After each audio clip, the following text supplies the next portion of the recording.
वंदे मातरम। एक छोटी सी चीज़ आपको शेयर करना था। और लॉकडाउन लगने के बिल्कुल एक दिन पहले मैं सब्जी लेने गया था।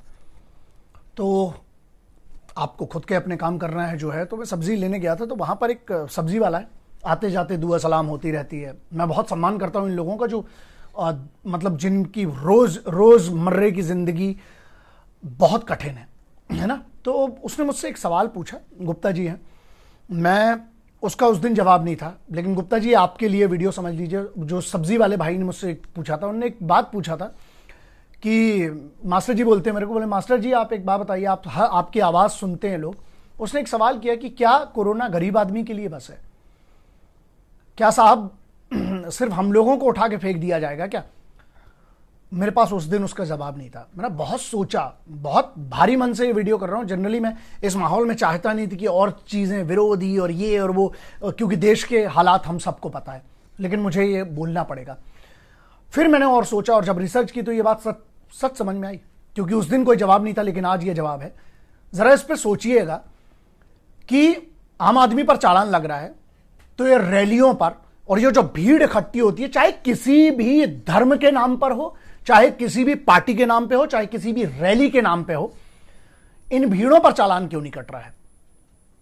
जब जिम्मेदार लोग गलतियां करते हैं, और जब अमीर आदमी गलती करता है, और जब ताकतवर आदमी गलती करता है, तो फिर किससे मालूम है?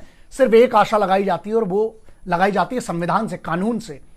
तो कानून का डंडा फिर क्यों नहीं चलता है?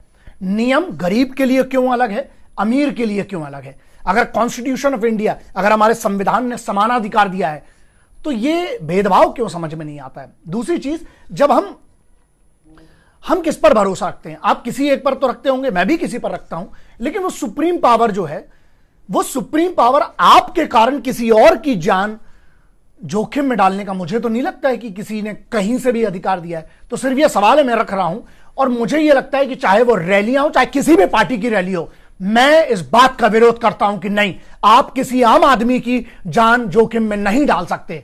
तो चाहे ये बात आप रैलियों की कर लें, चाहे अब ये बात लॉकडाउन बिल्कुल बनी बात है, या तो साहब सबके लिए बराबर हो या फिर सबके लिए खुला हो। यह कैसी बात है कि अगर किसी के पास ताकत है तो उसके लिए कुछ नहीं।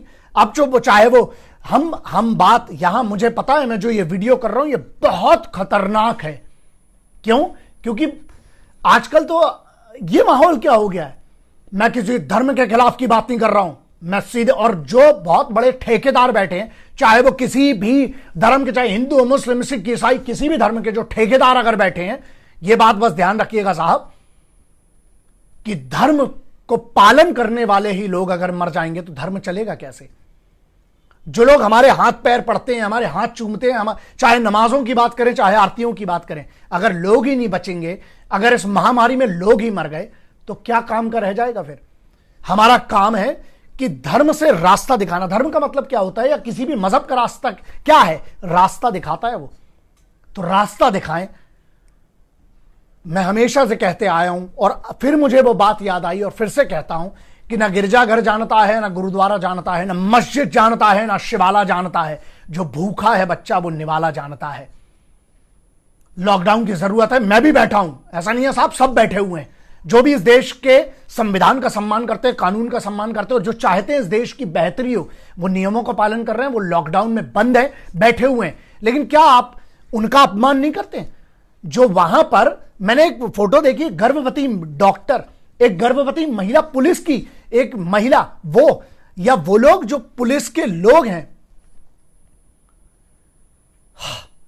वो 7 महीने गर्भ से है वो महिला, और वो अपनी ड्यूटी कर रही हैं।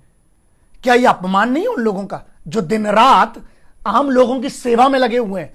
हम सबको पता है हालात क्या है देश के, लेकिन उसके बाद भी, और हां, मैं ये बिल्कुल क्लियर कट और हक से और दम से कह रहा हूं कि जो भी व्यक्ति, अगर जो कानून बने हैं, चाहे वो सोशल डिस्टेंसिंग का पालन का हो, चाहे मास्क का पालन का हो, जो भी नहीं करता, मेरी नजरों में वो व्यक्ति गद्दार कहलाएगा। मुझे पता है मैं किन लोगों की बात कर रहा हूं, और आपको भी पता है, लेकिन बात यही है ना कि यहां कोई सवाल ही नहीं उठा सकता है। मैं उठा रहा हूं साहब। अब मुझे मालूम है इसके पीछे विरोध भी हो सकता है, इसके पीछे बहुत सारी मुझे भी धमकियां दी जाती हैं। ऐसा है दोस्त, वतन से बड़ा ना मेरे लिए कुछ था, ना है, और ना कभी रहेगा। मैंने आज आपके लिए, उस आम आदमी, वो जो सब्जी वाला था ना, उसका उस दिन जवाब नहीं था, लेकिन मैं आज जवाब दे रहा हूं। मैं कम से कम उसकी आवाज रख रहा हूं। मुझे लगता है जिन लोगों तक ये पहुंचना चाहिए वो बहुत जरूरी है। अभी भी वक्त है, सुधर जाओ, वरना अगर इस देश में लोग ही नहीं बचेंगे, महामारी में ऐसे लोग मर रहे हैं यार, मासूम आदमी। दो ही चीजें मेरी मांग थी, आज है और आगे भी रखूंगा। नियम बने तो अमीर गरीब नेता अभिनेता सबके लिए बराबर बने, वरना सबके लिए फिर खुला छूट होना चाहिए। अगर हम कहते हैं कि संविधान सबके लिए बराबर है, कानून सबके लिए बराबर है, तो यह साबित करना पड़ेगा। और जिम्मेदार लोगों की यह जिम्मेदारी है, पावर में जो लोग हैं उनकी भी जिम्मेदारी है, जो विपक्ष में है उनकी भी जिम्मेदारी है, सबकी एक ही जिम्मेदारी है कि हम इस महामारी से मिलकर लड़ें। आज कम से कम छोड़ दीजिए देश को। आपको बहुत मौका मिलेगा राजनीति का भी, रैलियों का भी, चुनावों का भी, और धर्म के हम अपने अपने जितने मजहब हैं, चाहे ईद हो चाहे दिवाली हो, सबको मनाने का हमें वक्त मिलेगा। सबसे पहली जरूरत है आज नियमों का पालन करके मरे ना, और अपने कारण किसी को मरने ना दें। जय हिंद, वंदे मातरम, इंकलाब जिंदाबाद, भारत माता की जय।